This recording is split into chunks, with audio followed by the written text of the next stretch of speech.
Item number 24 Shri Rahul Gandhi ji.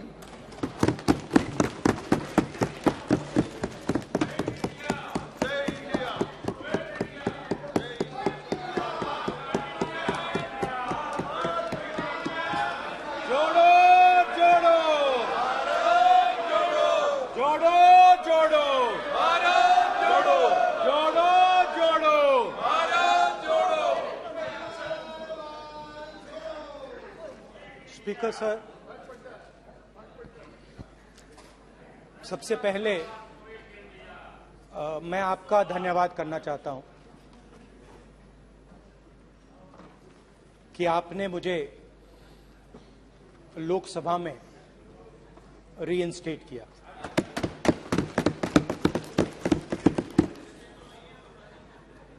और पिछली बार जब मैं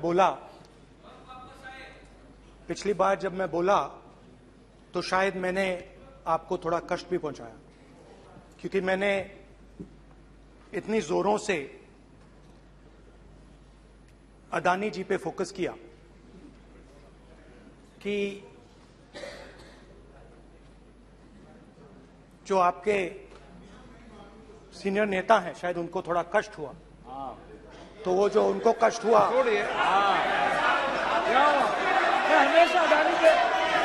हमेशा अडानी पे अभी भी कष्ट हो रहा है। वो जो कष्ट हुआ, अभी भी कष्ट हो रहा है। विषय पे आइए, विषय पे। अभी भी कष्ट हो रहा है। ये देखिए, ये सारे नहीं मगर सुनिए तो वो जो कष्ट हुआ 1 2 3 4 5 उसका असर शायद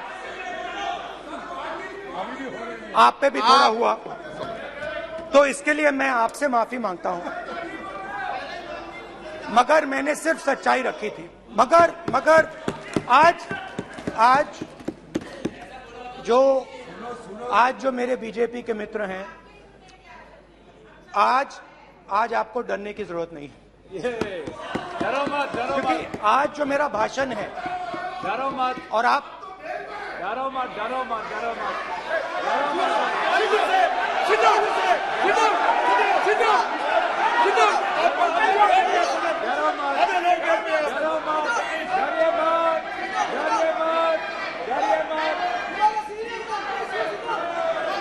स्पीकर सर, अरे बैठे ब्रदर।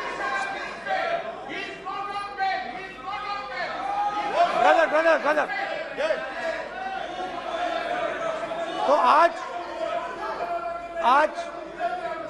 आज कोई घबराने की जरूरत नहीं है। आज मैं अपना भाषण, मेन जो भाषण है वो अदानी जी पे नहीं बोलने जा रहा हूं। आप छोड़िए, तो आप रिलैक्स कर सकते हैं, आप शांत रह सकते हैं, क्योंकि मेरा भाषण आज दूसरी डायरेक्शन में जा रहा है।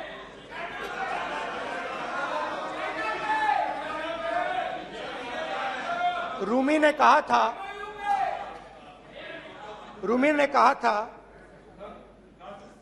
जो शब्द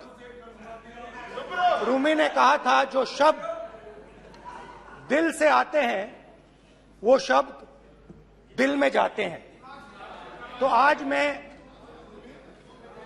दिमाग से नहीं बोलना चाह रहा हूं, मैं दिल से बोलना चाह रहा हूं।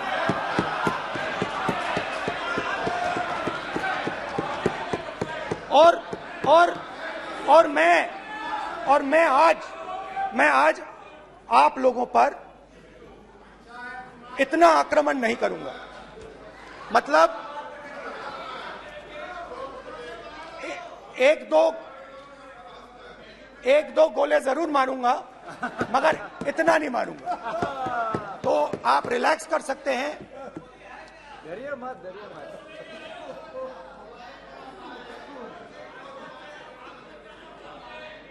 अरे रक्षा मंत्री जी आज संभाल लेंगे आप लोग।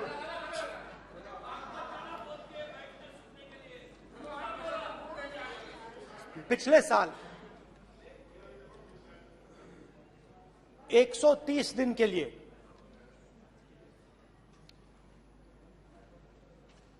मैं भारत के एक कोने से दूसरे कोने तक गया।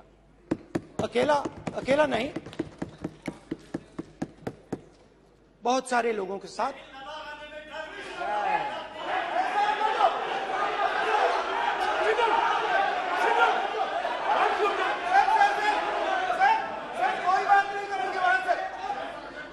सर ये हमारा टाइम खत्म करने का साजिश है।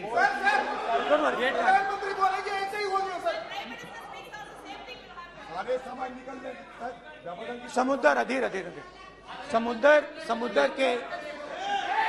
समुद्र के तट से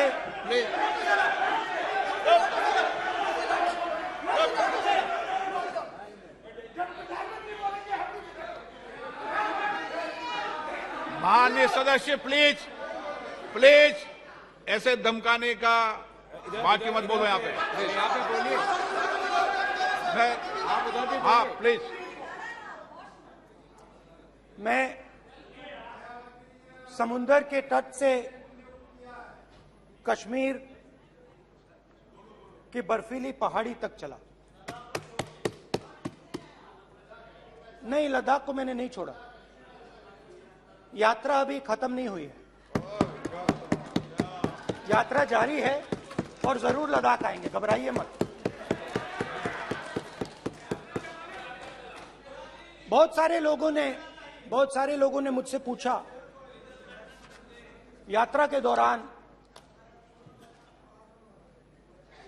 यात्रा के बाद कि राहुल तुम क्यों चल रहे हो, क्या तुम्हारा लक्ष्य क्या है, कन्याकुमारी से कश्मीर तक क्यों जा रहे हो। और जब वो मुझसे पूछते थे, शुरुआत में मेरे मुंह से जवाब नहीं निकलता।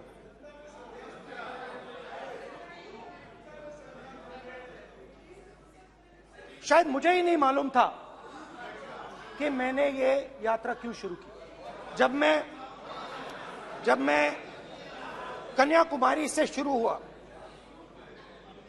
मैं सोच रहा था मैं हिंदुस्तान को देखना चाहता हूं, समझना चाहता हूं, लोगों के बीच में जाना चाहता हूं, मगर गहराई से मुझे मालूम नहीं था।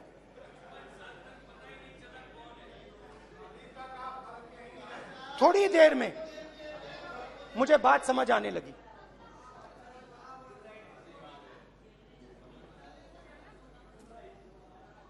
जिस चीज से मुझे प्यार था,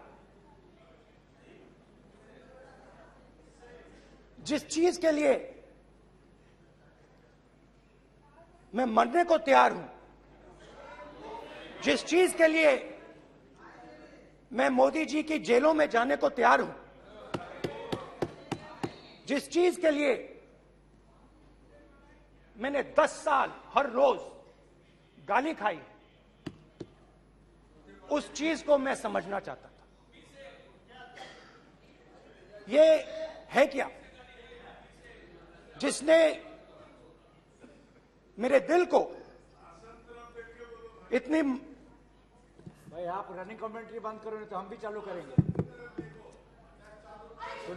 सुनने का अपने धैर्य रखो। जिस चीज ने मेरे दिल को इतनी मजबूती से पकड़ रखा था, उसको मैं समझना चाहता। शुरुआत में जैसे मैंने शुरू किया, सालों से मैं हर रोज 8-10 किलोमीटर दौड़ता हूं, तो मेरे दिमाग में था कि अगर मैं 10 किलोमीटर दौड़ सकता हूं तो 25 किलोमीटर चलने का क्या मतलब, कोई बड़ी बात नहीं है। ये मैंने सोचा था। आज मैं उस भावना को देखूं तो वो अहंकार था कि मैं ये कर सकता हूं, ये कुछ नहीं है। तो मेरे दिल में उस समय अहंकार था।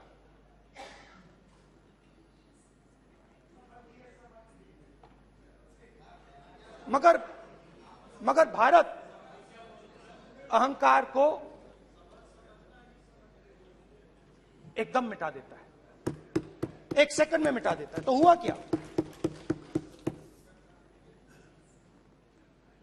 2-3 दिन में मेरे घुटने में दर्द शुरू हो गया। पुरानी इंजरी थी और जबरदस्त दर्द। हर रोज मैं उठूं और मेरे घुटने में दर्द, हर कदम में दर्द। तो पहले 2-3 दिनों में जो अहंकार था, जो मतलब भेड़िया जो निकला था, वो चींटी बन गई एकदम। जो हिंदुस्तान को अहंकार से देखने निकला था, वो पूरा का पूरा अहंकार गायब हो गया। और रोज मैं डर डर के चलूं कि क्या मैं कल चल पाऊंगा। ये मेरे दिल में डर था।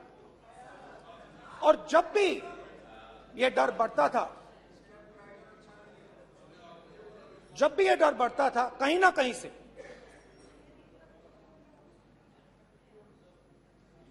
कोई ना कोई शक्ति मेरी मदद कर देती। एक दिन मैं सह नहीं पा रहा था, एक छोटी सी लड़की आती है, मुझे चिट्ठी दे देती। मैंने चिट्ठी खोली, 8 साल की थी, उसमें लिखा था, Rahul, I am walking with you, don't worry. उसने मेरे पैर में चोट देखी और उसने अपनी शक्ति मुझे दे दी। सिर्फ उसने नहीं, लाखों लोग ने। और शुरुआत में जब मैं चल रहा था, कोई किसान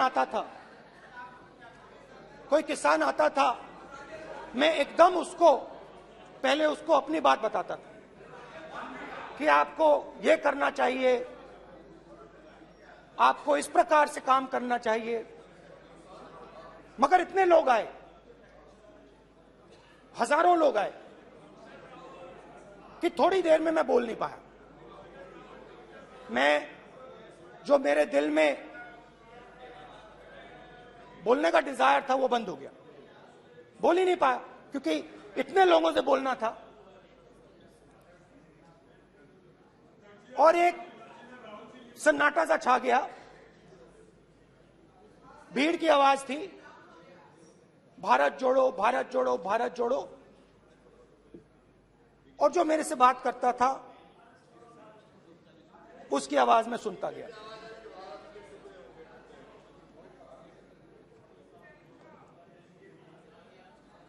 हर रोज सुबह 6 बजे से रात 7-8 बजे तक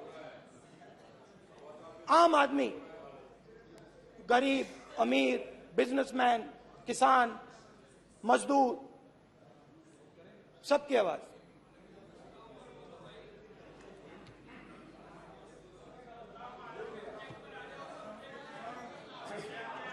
आ रहा हूं। आप कल से रुके, अब थोड़ा और रुक लो, 5-10 मिनट रुक जाओ। तो ये चलता गया, मैं बात सुनता गया। और फिर मेरे पास एक किसान आया, और किसान ने हाथ में रुई पकड़ी हुई थी, और उसने मुझे कहा, अध्यक्ष महोदय, उसने मुझे कहा, मेरी आंख में देखकर उसने मुझे अपना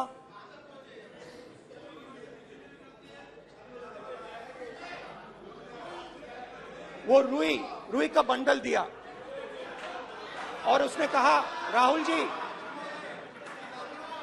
यही बचा है मेरे खेत का, यही बचा है, और कुछ बचा नहीं है। मैंने उससे, जो मैं नॉर्मली सवाल पूछता था, भैया आपको बीमा का पैसा मिला, वो पूछा। बीमा का पैसा मिला, वो पूछा। और किसान ने मेरा हाथ पकड़ा। किसान मुझे कहता है कि नहीं राहुल जी, मुझे बीमा का पैसा नहीं मिला।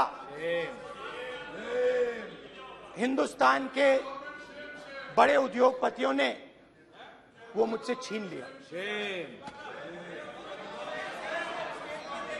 मगर इस बार बड़ी अजीब सी चीज हुई। जब मैंने किसान को देखा और वो मुझसे बोल रहा था, तो जो उसके दिल में दर्द था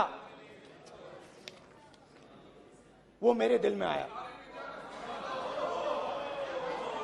जो उसके आंखों में शर्म थी जब वो अपनी बीवी से बात करता था, वो शर्म मेरी आंखों में आई। जब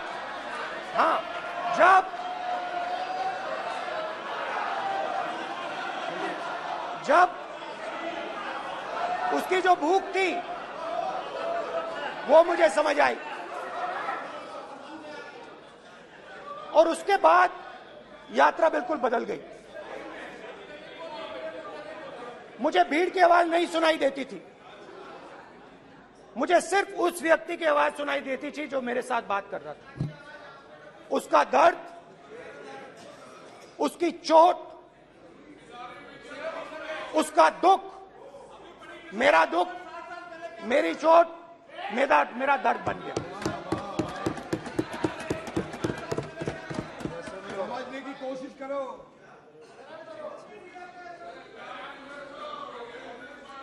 भाइयों और बहनों, लोग कहते हैं कि ये देश है,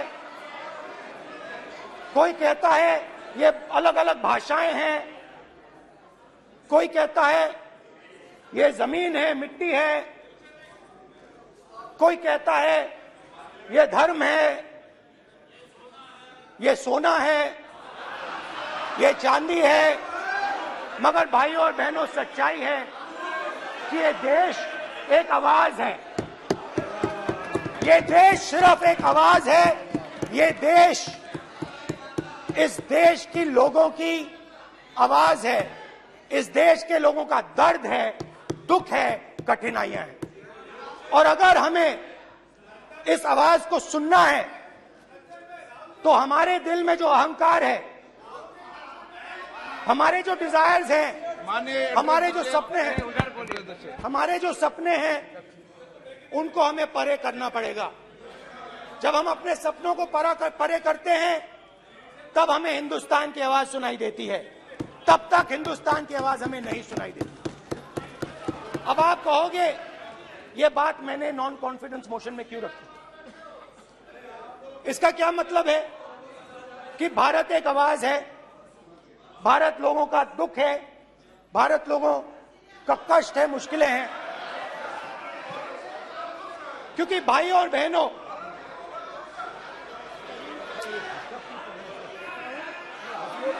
अध्यक्ष महोदय, अब पूरा सूद समेत जवाब तुमको मिलेगा। फिर पूरा सूद समेत जवाब देंगे सर। फिर आप हमें मत रोकेगा सर। अध्यक्ष महोदय, फिर आप हमें मत रोकेगा सर। आप हमें मत रोकेगा। फिर आप हमें मत रोकेगा। आप हमें मत रोकेगा। फिर आप हमको मत रोकेगा सर। हम सब देख रहे हैं, सब सुन रहे हैं, आप हमको फिर मत रोकेगा सर। तो स्पीकर सर, भारत एक आवाज है।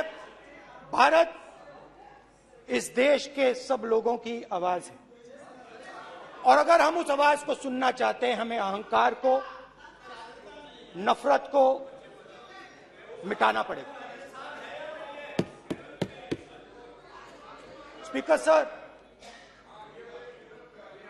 कुछ ही दिन पहले मैं मणिपुर गया। हमारे प्रधानमंत्री नहीं गए, आज तक नहीं गए, क्योंकि उनके लिए मणिपुर हिंदुस्तान नहीं है।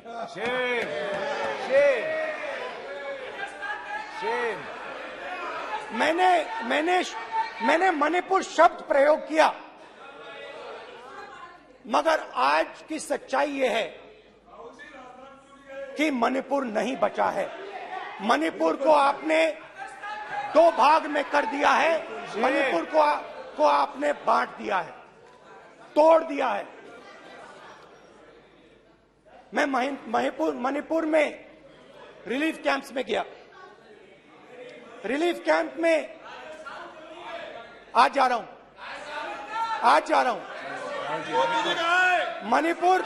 मणिपुर में रिलीफ कैंप में मैंने महिलाओं से बात की।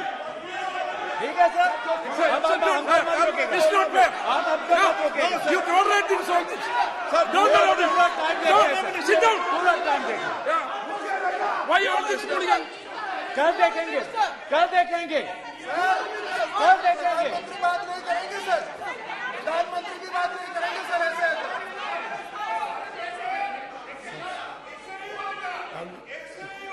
सूद समय मैं जवाब मणिपुर गया और मणिपुर के कैंप्स में मैंने महिलाओं से बात की, बच्चों से बात की, जो हमारे प्रधानमंत्री जी ने आज तक नहीं किया।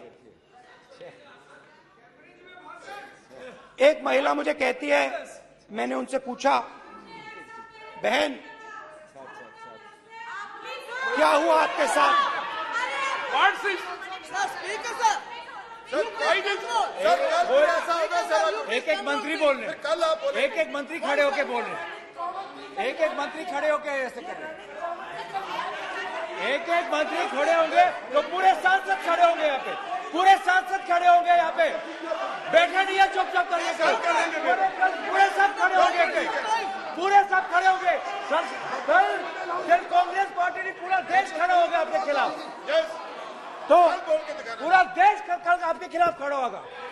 मैं बहुत सारी महिलाओं से बात किया, मगर मैं आपको दो उदाहरण देना चाहता हूं। एक महिला मुझे कहती है, मैंने कहा क्या हुआ तुम्हारे साथ? कहती है, मेरा छोटा सा बेटा, महिला का सम्मान करें प्लीज, ये सम्मान। एक ही बच्चा था मेरा, कोई शर्म कर लो गल एक ही बच्चा था मेरा, मेरे सामने, मेरे आंखों के सामने उसको गोली मारी है।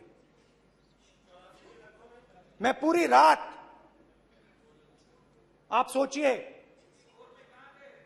आप अपने बेटों के बारे में सोचिए, मैं पूरी रात उसकी लाश के साथ लेटी रही। झूठ नहीं, झूठ आप बोलते हो, झूठ मैं नहीं बोलता हूं। मैं पूरी रात उसकी लाश के साथ लेटी रही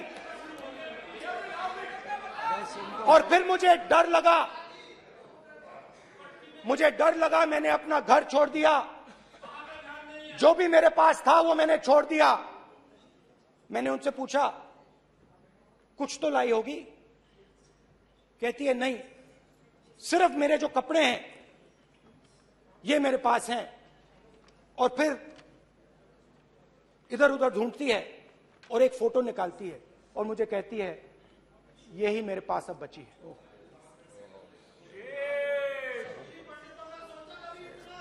एक और उदाहरण,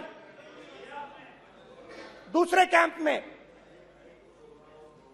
मैं, एक महिला मेरे सामने आती है, मैं उससे पूछता हूं, तुम्हारे साथ क्या हुआ? क्या हुआ तुम्हारे साथ? और जैसे ही मैंने ये सवाल पूछा,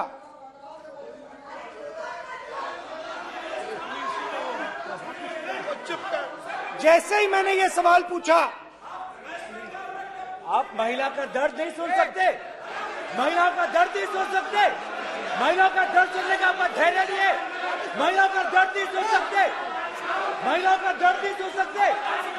जैसे ही मैंने उससे ये सवाल पूछा, बैठो, जैसे सर, प्लीज सर,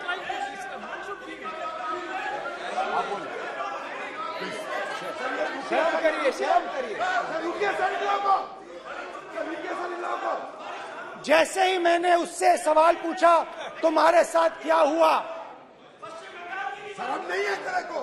वैसे ही 1 सेकंड में वो कांपने लगी। उसने अपने दिमाग में वो दृश्य देखा और वो बेहोश हो गई। मेरे सामने कांपती हुई बेहोश हो गई। तो ये मैंने आपको सिर्फ 2 उदाहरण दिए हैं। स्पीकर सर, इन्होंने मणिपुर में हिंदुस्तान की हत्या की है। सिर्फ मणिपुर की नहीं, हिंदुस्तान की हत्या की है। इनकी राजनीति ने मणिपुर को नहीं, हिंदुस्तान को मणिपुर में मारा है। हिंदुस्तान को कत्ल किया है, हिंदुस्तान का मर्डर किया है मणिपुर में।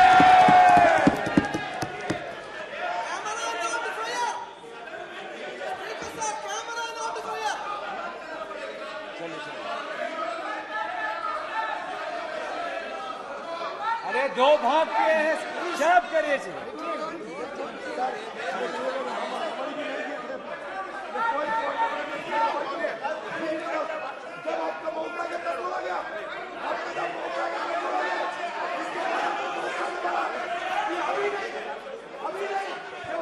माननीय सभी सदस्यों से कहूंगा शांति रखें, प्लीज प्लीज। मणिपुर, हाँ क्या बोल रहे हैं? अब बोलिए। एक अरे भाई क्या बात है? क्यों बात नहीं कर सकते? क्या बात करते हैं? इन्होंने राहुल गांधी ने आज सदन में पानी पी रहे हैं भाई। आप क्या बात करते? बैठो सर। सर ये राहुल गांधी ने आज जो बातें कही है इस सदन में बहुत ही गंभीर बात किया है। मैं उनसे एक सवाल पूछना चाहता हूँ। 7 दशक तक हजारों लोगों को नॉर्थ ईस्ट में किया हुए है, इसका जिम्मेदार कांग्रेस पार्टी है। राहुल गांधी को माफी मांगना चाहिए। राहुल गांधी का कांग्रेस पार्टी 7 साल से ज्यादा इस देश को शासन किया है। नॉर्थ ईस्ट को इन्होंने खत्म किया है। आज नॉर्थ ईस्ट में जितना मिलिटेंसी है ये कांग्रेस पार्टी ने पैदा किया है। क्या बात करते हैं? क्या बात करते हैं? आज नॉर्थ ईस्ट में सारा मिलिटेंट ग्रुप है, सारा कांग्रेस पार्टी की वजह से जन्म हुआ है।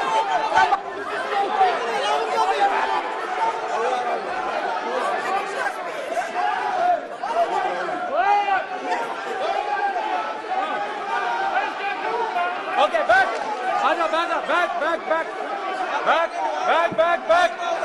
Hemant, सबको पीछे ले आओ। Back. Highway. हो गया। प्रतापन, हो गया। आप भाषण नहीं सुनना चाहते हैं? आप भाषण नहीं सुनना चाहते?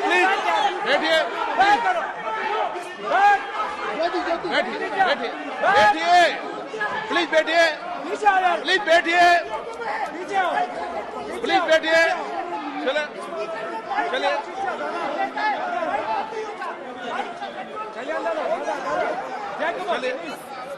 Okay, thank you. सबसे बड़ा please Thank you.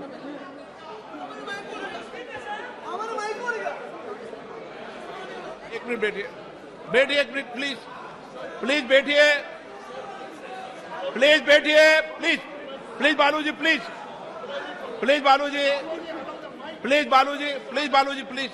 1 minute please बैठिए।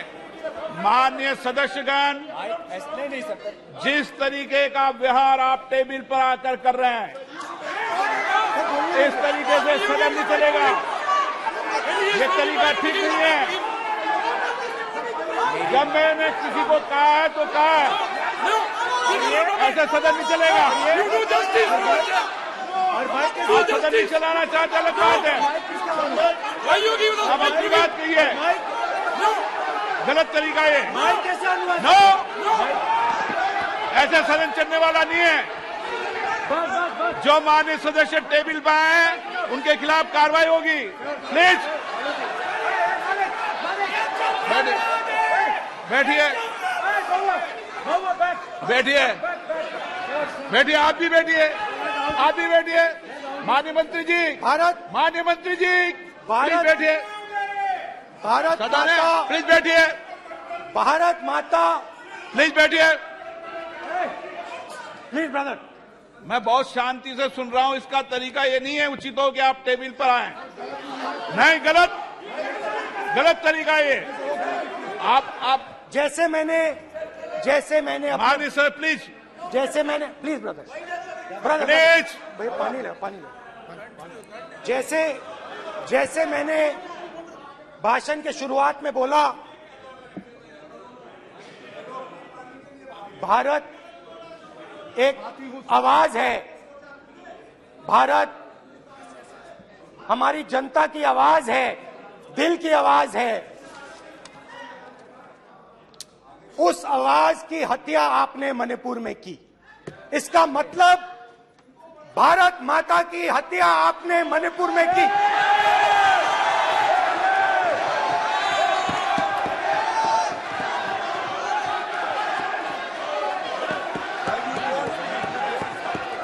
भारत माता को आपने मणिपुर के लोगों के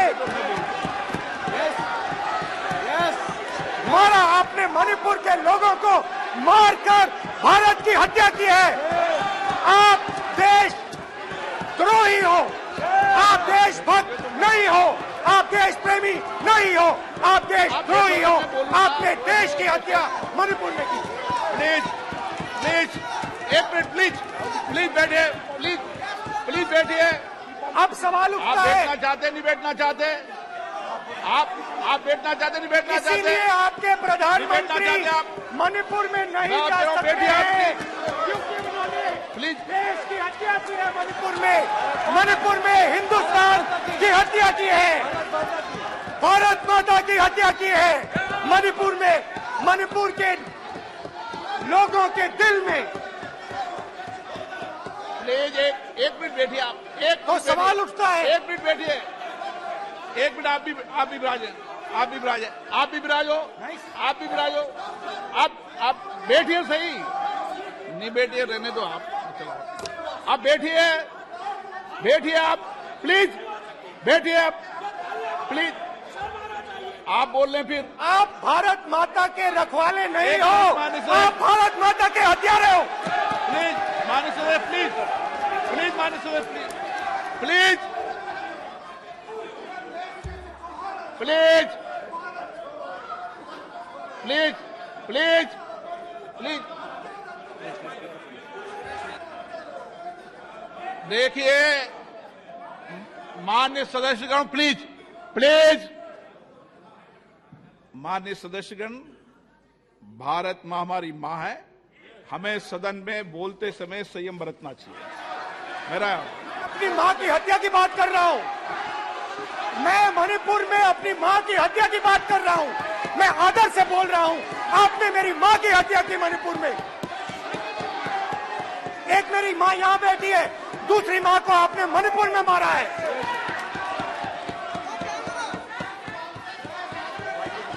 और हर रोज जब तक आप हिंसा को बंद नहीं करोगे, तब तक आप मेरी मां की हत्या कर रहे हो।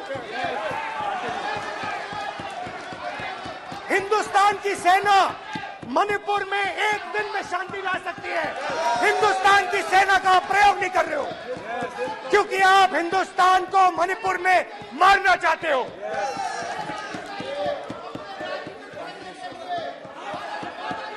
तो अगर नरेंद्र मोदी जी हिंदुस्तान की आवाज नहीं सुनते हैं, अगर हिंदुस्तान के दिल की आवाज नहीं सुनते हैं, तो किसकी आवाज सुनते हैं? दो लोगों की आवाज सुनते हैं। इसकी आवाज सुनते हैं, इसकी आवाज सुनते हैं, माननीय सदस्य, और इसलिए सुनते हैं। नो, ये गलत तरीका माननीय सदस्य, माननीय देख सदस्य, आपका लीजिए गलत तरीका है। अडानी जी के लिए मोदी जी ने क्या काम किया है।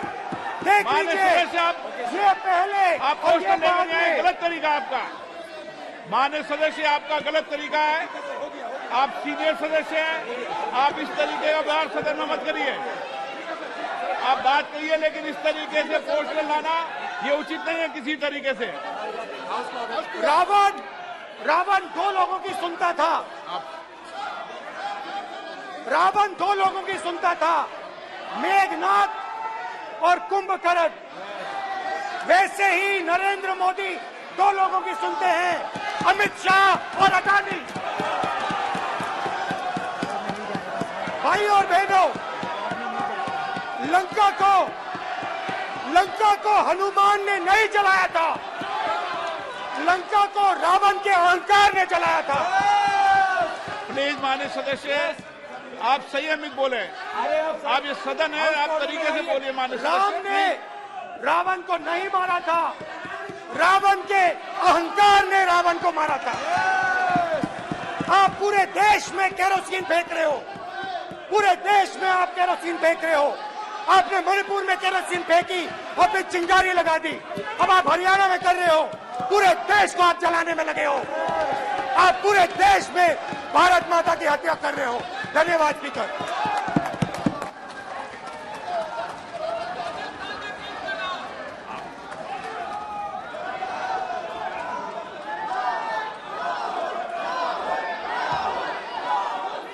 आप सदन में किस तरीके का बोलना चाहते हैं? ये सदन है माननीय सदस्य, संसद है। प्लीज बैठिए, प्लीज बैठिए।